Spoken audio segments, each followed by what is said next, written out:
Well, my name is Fred Engness, Republican candidate for City Council at Large, Group 5.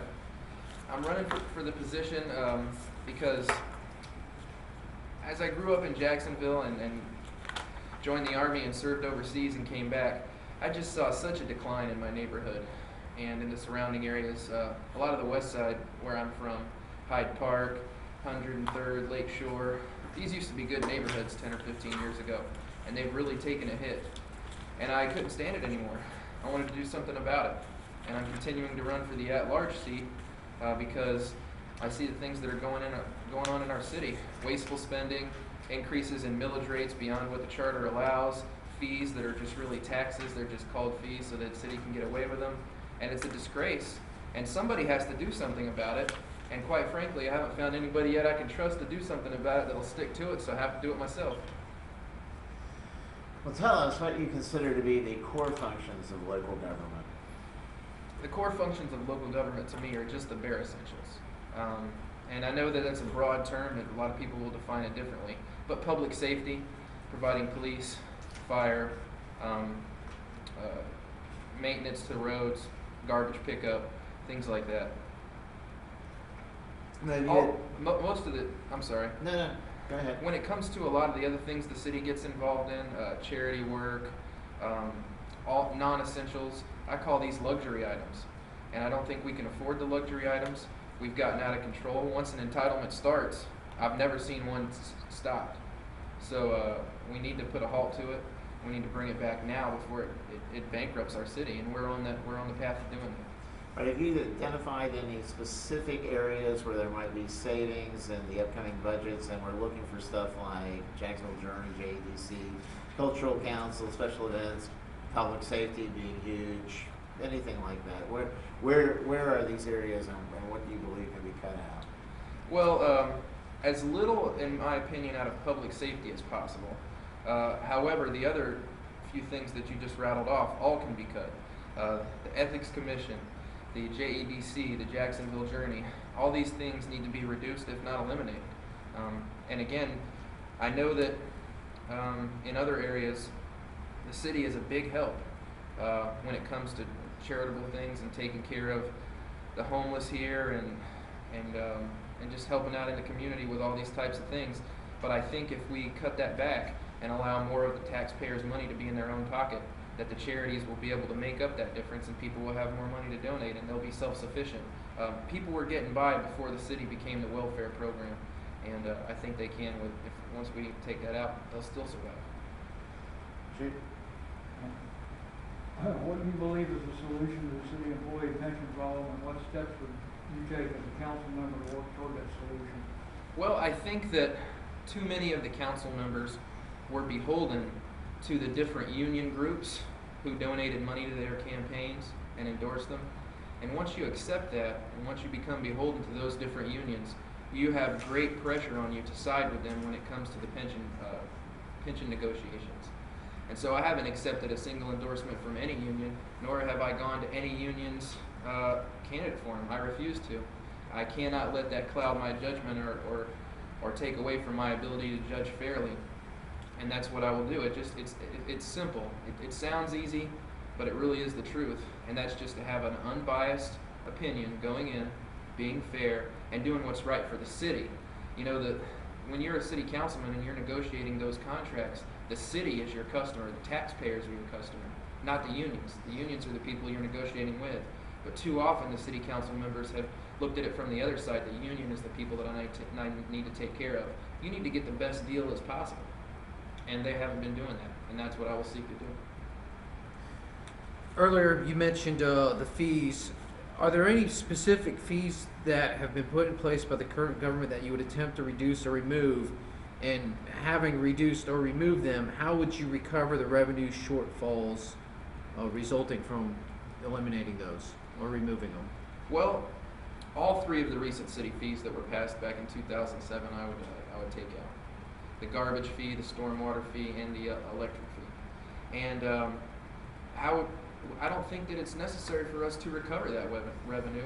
It's simply necessary for us to not spend the money that we don't have. If we want to do more things but we don't have the money for it, you just have to simply come to an equilibrium where this is the amount of money that you have and this is what you can do. We just have to simply cut. The answer is not to increase revenue. The answer is to cut back and to only spend what we have. And the fees, you know, the different people who raise money and lobbyists and special interests in the unions, they're going to be able to influence people in positions of power and get those things called whatever they want. But those fees, as I've said, and I stand by this, they're not fees, they're taxes. And it's against our city charter to have those taxes. They've only called them fees just so they can have a word association and get away with it. And I would eliminate those because they're against our charter. And like I said, we don't need to recover the revenue, we just need to cut the wasteful spending. And there's a lot of fat that we can cut out. All right. In your general view of granting of sole source contracts for goods and services needed by the city, what's your view of that? And at what point does the RFP process come into effect if you're going to bid contracts? Give some idea of what threshold that an RFP process is or is not necessary. Well, when it comes to those contracts, as an example of one that was given out is the Trail Ridge contract. Exactly. And that is in essence a no-bid contract. And I would never, under any circumstances, have a no-bid contract. The more bids, the merrier. And I would seek out to have as many qualified bidders in the process as possible. And it's simple for one reason, so we can get the best deal. Our job is to spend the taxpayers' money as wisely as possible. And I just want to get the best deal possible. The more people that come in and bid, the better for us. I would have never voted for that under any circumstances would I vote for a no-bid contract. It doesn't matter if they tried to say, oh, but, you know, it's going to be harder for us in the long run. They didn't even open the process up to find out. It was just a lot of conjecture, a lot of guessing, a lot of, you know, estimates and theory, but we didn't ever have an effect to see what other companies would offer. And that's what I would do. And to be honest with you, I have to tell you the truth, I'm not familiar with the RFP process or what that is. Yeah, it is. Talking about one example was at the libraries, they needed to put in 20 copy machines, and it was kind of a marginal thing, and normally there was only like a few $1,000s, and that was $25,000, but it was needed the next day, literally. And so, where do you draw the line that yes, you have to bid it, or RFP process, you're going out for proposals. You still can pick up the phone and get bids. Okay. But at what point does the RFP process, the request for proposals, become necessary? Well, I don't think that the city is so short-handed that they can't have a few people on that in an emergency situation and make 10 to 15 necessary phone calls that day and see what someone can come up with within 24 hours. If we have an emergency situation, we just have to go with what we can do. But certainly we can find some sort of competition. Well, of course, go to our person who holds that contract at the time and ask them what they can do, and then go from there. And Okay. I'm sure that if we have good record keeping, we can also see previous bids. You know, not just the person who had that contract. They weren't the only one who bid last time when it wasn't an emergency. And we can go take a look at those 5 to 10 or however many other companies bid and contact them again and say, hey, this is up again. What can you offer? There's always something you can do. The idea of doing nothing, it's just, you know, things come up at the last minute and certain companies get it because special interests and lobbyists control that, and it just somehow miraculously works out that way. And I don't agree with that. It should never work out that way. Record keeping? We don't need no stinking record keeping. Go ahead. What will you do to encourage transparency and public access to government and public participation in the legislative process? It's very, I found that one of the hardest things on a local level, the hardest, and I still, it's hard to find an answer for it, is to get voters interested in their local politics. One of the things that I've been doing and running is attending every neighborhood association meeting that I possibly can get to, as many sheriff's advisory council meetings as I can possibly get to, and I'll just simply do my part to get out to the community and to go to as many of these as I possibly can. There's only so many hours in the day, but between myself and my assistant, if I was to win, we'd attend as many of those as possible, inform the public as much as we can, have town hall meetings if we can, and just invite the public to come out. You're only going to get, you know, there's usually a certain group of people who are involved in local politics and certain group that aren't. They only care about national politics. I would preach every day, and I believe this is true, to as many people as I can possibly speak to, that local politics and the local government affects your lives more than any government. With the property taxes, between the local laws and everything that the city controls, the city government has more involved in a regular citizen's life than anybody else. And I would just put that out there and just do as much as I can to be an advocate for that. What distinguishes you from your opponents and specifically makes you and not any of them the right choice for the voters in this race? I think that most of my opponents, in looking at their websites and looking at the information and the handouts that they've given out, that each one of them is applying what I would call a blue sky campaign. They're good people. They've done this and they've done that. And I think everybody in the race is a good person. But I have firmly come out on everything that I've done, on every candidate interview, and said, I will not vote to increase property taxes. I will put in legislation within the first 60 days of being elected to city council, specifically to repeal the city fees.